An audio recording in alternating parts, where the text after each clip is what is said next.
มืดครึ้มมาอีกแล้วฟ้าห้องฟ้าดังฟ้าแตกพี่น้องฝนสิตกลงมาอีกแล้ว เสียงดังหึมๆช่วงไซบวิดนะมือแรงนี่พี่น้องเนาะมันสิลงมาอีกแล้วบ่ฮู้ว่าพายุเข้าฮอดมือใดเนาะว่าสิตกกะกะบ่ยังเด้อพี่น้องแม่เฒ่ายังบ่ทันลงไปขอบหน้าอยู่เราว่าสิไปขอบหน้ามือวันอาทิตย์เนาะแม่เฒ่าว่าสิไปขอบอยู่หน้าพังเบิ่งวันจันทร์เด้อพี่น้องหรือวันใดแหละสิได้ไถหุดหน้าไว้เนาะบ่แม่นไถหุดหน้าเบิดดอกไถตะกร้าซื่อๆเนาะเตรียมตกกร้าพูนมันมาแล้วพี่น้องบ่วิดดอกมื้อแรงนี่เนาะหมูกับบ่ได้ขายพี่น้องมื้อนี้มื้ออื่นเขาเจ้าว่าผลสิเท่งมาหาใส่อีกแล้วสิได้เลื่อนอีกแล้วโอ้ยยากอีกแล้วพี่น้องซอยกกล้วยพี่น้องมาให้หมูเนาะสบายดีเด้อพี่น้องสบายดีเบิดสุขุสุกคนเนาะสบายดีตอนบ่ายพี่น้อง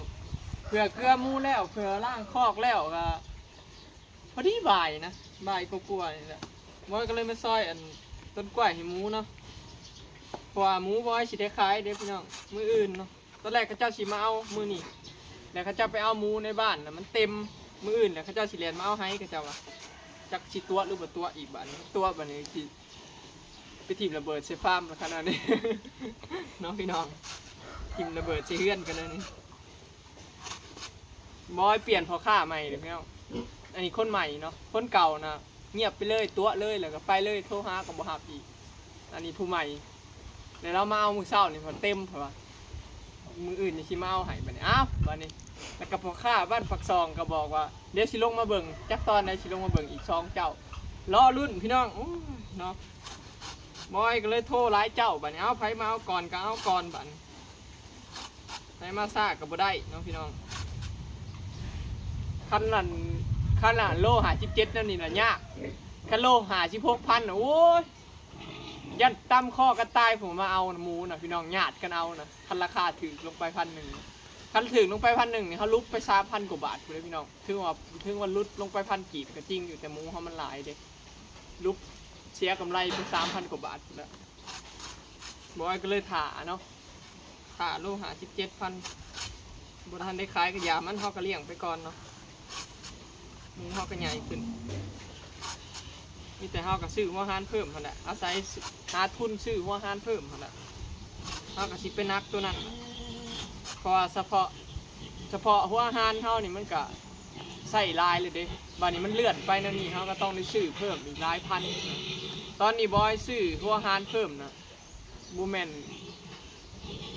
7-8,000น่ะบ่ประมาณนี้แหละพี่น้องยังบ่ได้ขายอยู่นี่คันมื้ออื่นเขาเจ้าบ่ได้มานี่บอยสิได้ไปซื้อหัวหารอีกเด้รวมแล้วสิเป็นหมื่นพุ่นล่ะแต่ก็บ่เป็นหยังพี่น้องบ่ซีเรียสเนาะคะแนนเลื่อนกับคะแนนเขาเจ้ามาให้พอหมูเฮามันก็ใหญ่ขึ้น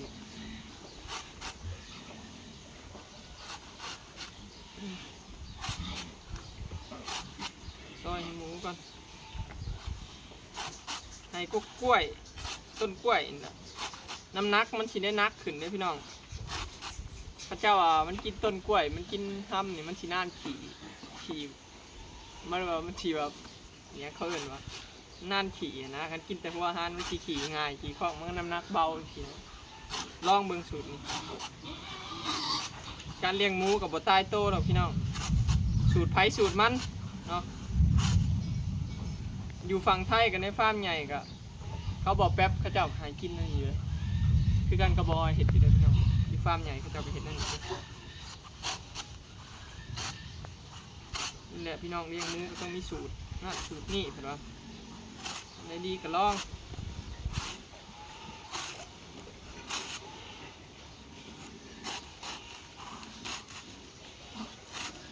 พวกแมนแท้นะบอกว่าอยากขายให้อันนี้ก็ง่ายได้พี่น้องบริษัทเจ้าของหัวอาหารนี่ที่บอยไปซื้อมานะผู้เขาขายหัวอาหารเขาเจ้าก็หาซื้อหมูขึ้นให้อยู่แต่ว่าซุ่มนี่อยากเคิงก็เลยให้พ่อค้าอื่นเขาเจ้าอยากงานลายเห็นนะ เจ้าแบบว่าบ่อึดแต่คนโทรหาเขาเจ้าเอาไปมาเขาเจ้าหรือบ่ว่างเพื่อชินัดมือกันได้นะมันเทิงเลยก็เลยให้คล้ายเจ้าอื่น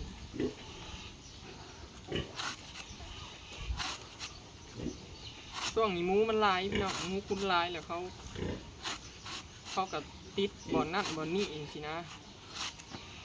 อันยามหมูมันอึดนะคล้ายง่ายเนาะบางช่วงเดือนหานี่บางช่วงเดือน4 เดือน3นี่หมูอึดแต่คนมาซื้อหมูเอาไปมาหมูบ่เต็มรถเขาก็ลงมาเอาเลยมันอึดยามมันอึดเต็มที่นะ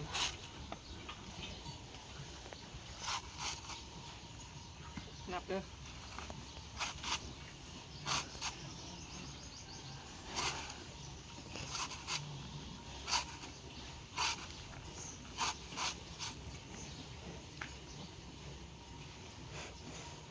อันนี้นะบอกว่ามา2 คนตัดอันนี้เพื่อนกันนะสีซอยแล้วก่อนนั้นพ้นทำหัวอยู่บนคือมืดเขาจะมาเสิร์งหัวอะไรบ้างยันบ่ยั่งอยู่นี่ยันเมื่อบ่ได้ที่มันจะแข่งคนเมื่อกันเล่งก่อนพี่น้องเฝ้าให้หมูกินมันแท้นะเขาต้องไห่ก่อนหนานี่3-4 มื้อกินคู่มื้อนะ3-4 มื้อเรียน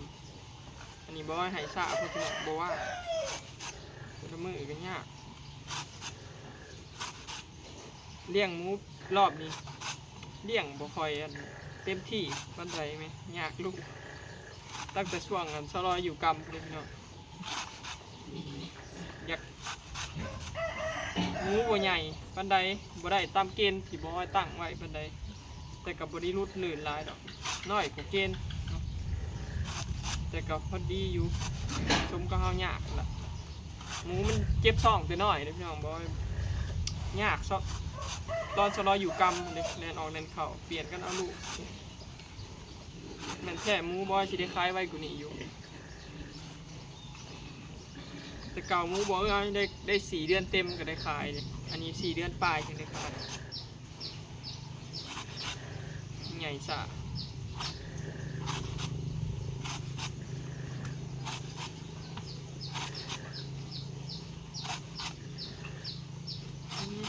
ทำหัวเขาแท้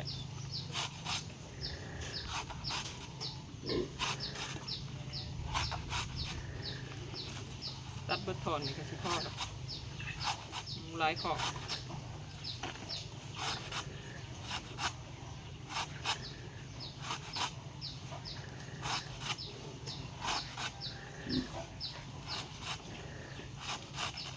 ตาเบิ่งข้าวมันสิตกบนคน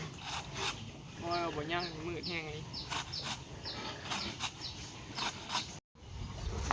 เขามาขอบหมูบ่ได้หุงเลยพี่น้อง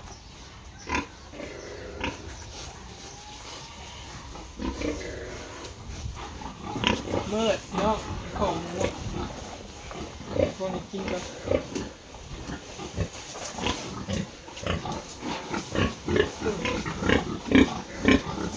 มี2 ก้อน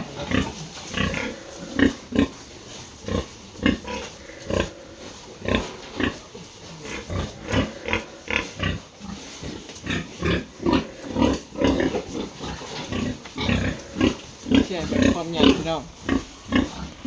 หนึ่งหมู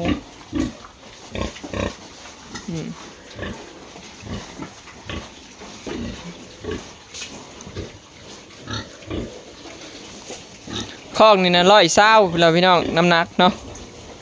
สะออนคอกนี่แล้วงามแห้งหมูใหญ่พร้อมมีแต่ตัวงามๆเลยอายุ4 เดือนปลายเนาะหมูแม่พันธุ์2 สายลูกแม่2 สายนี่โคตรใหญ่เลยแต่ว่าดูแลยากมักเจ็บท้องง่ายป่วยง่ายเนาะให้เพิ่นกินอันนี้แหละพี่น้องเนาะจังงันอ้วนเบิ่งสิเขาไปเทไว้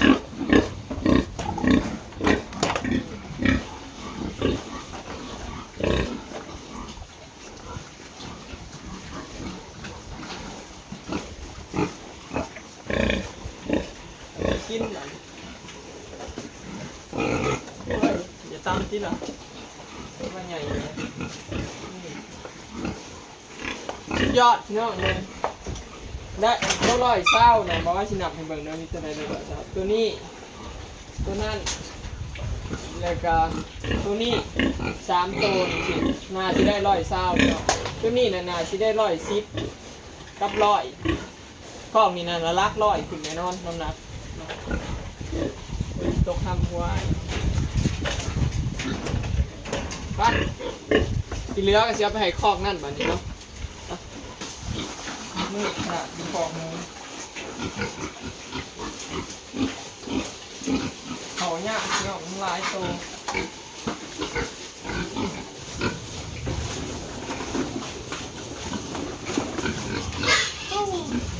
เบียดเขาผู้เจ้ากินจุ๊บกินกิน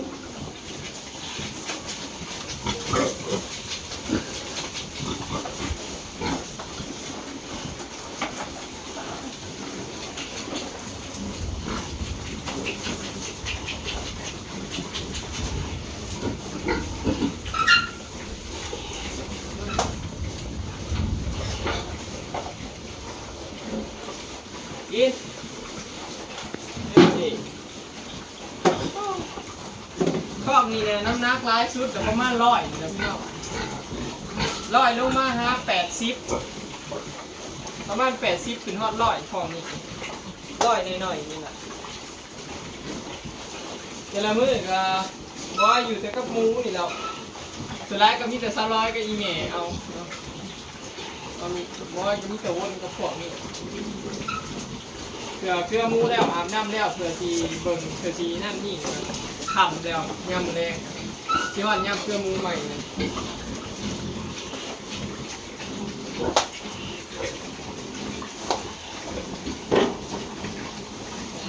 แต่พี่น้องใหญ่อยู่บ่เลี้ยงได้ตามเกณฑ์อยู่บน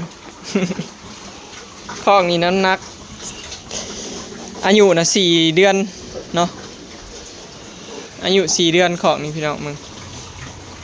บอยว่าได้ตามเกณฑ์อยู่แต่ว่ายังบ่คักในใจปานใดนะสำนี้ยังบ่พอใจปานใดเนาะยังว่าเลี้ยงบ่ได้เกณฑ์อยู่สำหรับบอยนะแต่ว่าน้ำหนักน่ะได้เกณฑ์อยู่แต่ว่า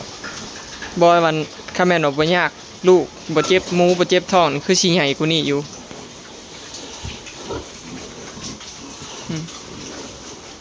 สรุปมื้ออื่นเด้อพี่น้องรอลุ้นน้ำกันเนาะว่าเขาสิมาเอาให้บ่เนาะ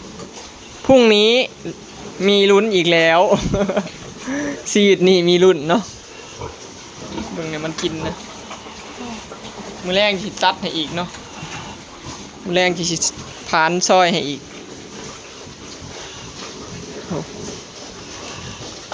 เดี๋ยวฝนจิตกห้ำเนาะพี่น้องเดี๋ยวบอยสิเมื่อก่อนเนาะคลิปนี้ก็สิได้จบไว้สำนี้เด้อเนาะฝากเป็นกำลังใจให้บอยเด้อพี่น้องเนาะพรุ่งนี้รอลุ้นด้วยกันเด้อเนาะไปแล้วสบายดี